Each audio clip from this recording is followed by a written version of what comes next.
Whatever this Israeli government might claim, repeated displacement of so many civilians is not keeping them safe.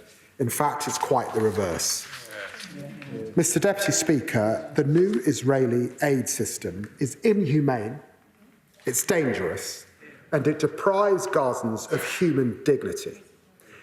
It contradicts long-established humanitarian principles. It creates disorder Hamas is now exploiting, with distribution points reduced from 400 to just 4. It forces desperate civilians, children among them, to scramble unsafely for the essentials of life. It's a grotesque spectacle, wrecking a terrible human cost.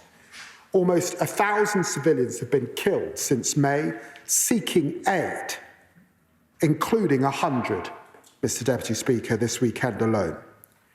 There are near daily reports of Israeli troops opening fire on people to access food. Israeli jets have hit women and children waiting for a health clinic to open. An Israeli drone has struck down children filling water containers, which Israeli officials blamed on a technical error. Hamas is, of course, contributing to the chaos and taking advantage of it. But I utterly condemn the killing of civilians seeking to meet their basic needs. The Israeli government must answer what possible military justification can there be for strikes that have killed desperate, starving children? What immediate actions are they taking to stop this litany of horrors? And what will they do to hold those responsible to account?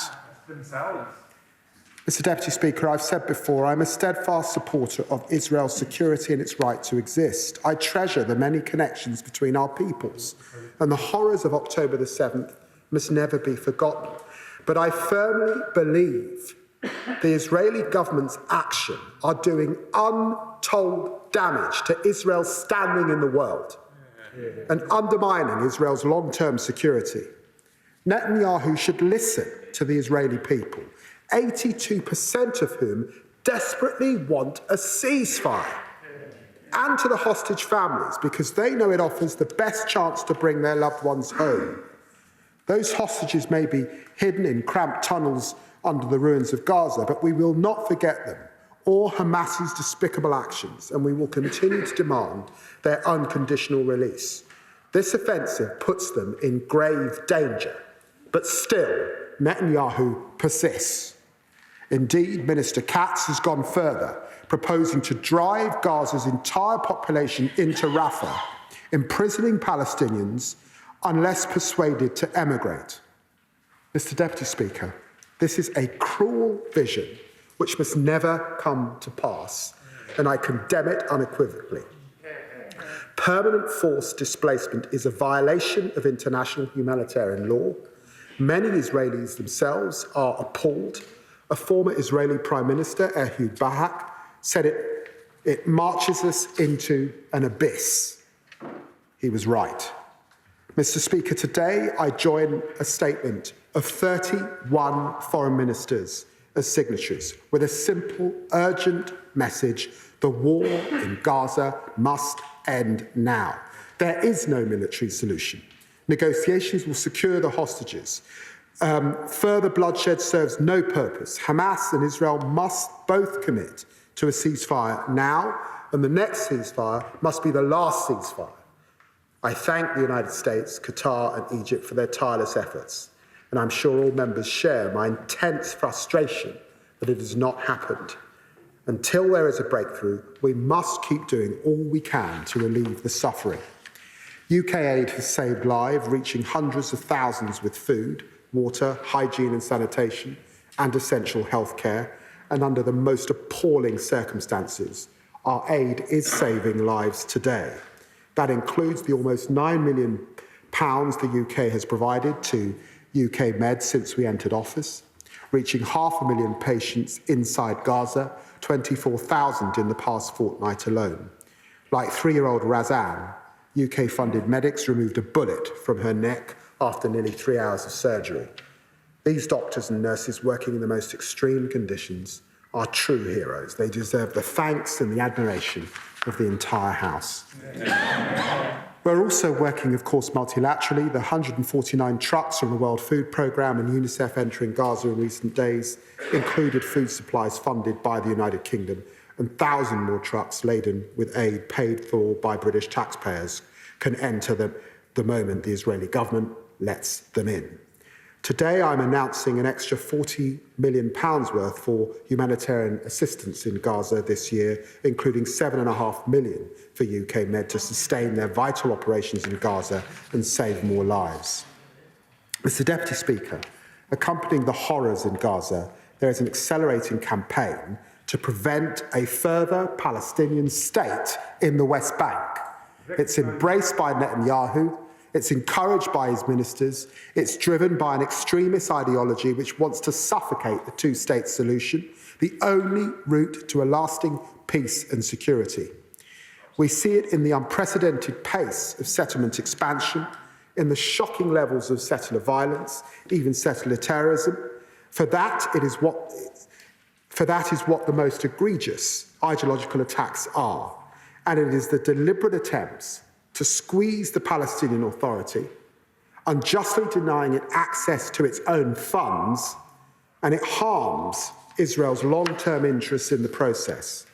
Now the Israeli government is reintroducing plans to construct new units in the E1 area of occupied East Jerusalem.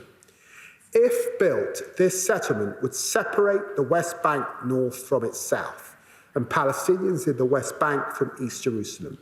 These plans are wholly unacceptable, they're illegal, and they must not happen. Mr. Deputy Speaker, we are striving to keep open the prospects of a two-state solution. UK assistance has been preserving the Palestinian Authority, contributing to essential Palestinian workers' salaries and supporting them to progress critical reforms. Today, I can confirm we are enhancing our support, providing £7 million to strengthen the Palestinian Authority and Palestinian governance, implementing the agreement signed by myself and PM Mustafa earlier this year, and we're delivering the reform plans that President Abbas has set out. I can also confirm that we're providing £20 million worth to support UNRWA's many services for Palestinian refugees. And alongside this support, we are leading diplomatic efforts to show that there must be a viable pathway to a Palestinian state involving the Palestinian Authority, not Hamas, in the security and governance of the area. Hamas can have no role in the governance of Gaza, nor use it as a launch pad for terrorism. Israeli ministers should support the Palestinian Authority, not actively undermine its economy, as Ministers Ben-Gvir and Smodrich are doing. The UK is co-leading with Egypt the humanitarian and reconstruction track for the forthcoming two-state solution conference, and we are pushing to agree plans for a credible next phase in Gaza with a responsible reform PA at their core. So we turn any temporary ceasefire into a lasting peace. Mr. Deputy Speaker, in our year in office, this Labour government has acted to address this horrendous conflict. We've restored funding to UNRWA after the Tories froze it. We suspended arms export licences when the Tories declined to act. We've provided nearly £250 million in humanitarian assistance this year and next, getting medical treatment and food to hundreds of thousands of civilians in Gaza. We've stood with the hostage families at every stage. We've worked with Jordan to fly medicines into Gaza, with Egypt to treat medically evacuated civilians, with Kuwait and UNICEF to help children in Gaza. We've delivered 3 sanctions packages on violent settlers, suspended trade negotiations with the Israeli government, and sanctioned far-right Israeli ministers for incitement. We've defended the independence of the international courts. We've signed a landmark agreement with the Palestinian Authority and hosted the Palestinian Prime Minister in London, pushing for the reform it needs. We called for, worked for, voted for an immediate ceasefire and the release of the hostages at every possible opportunity, and we will keep doing so until this war is over. Hamas releases the hostages and we finally have a pathway to a two-state solution. I commend this statement to the House.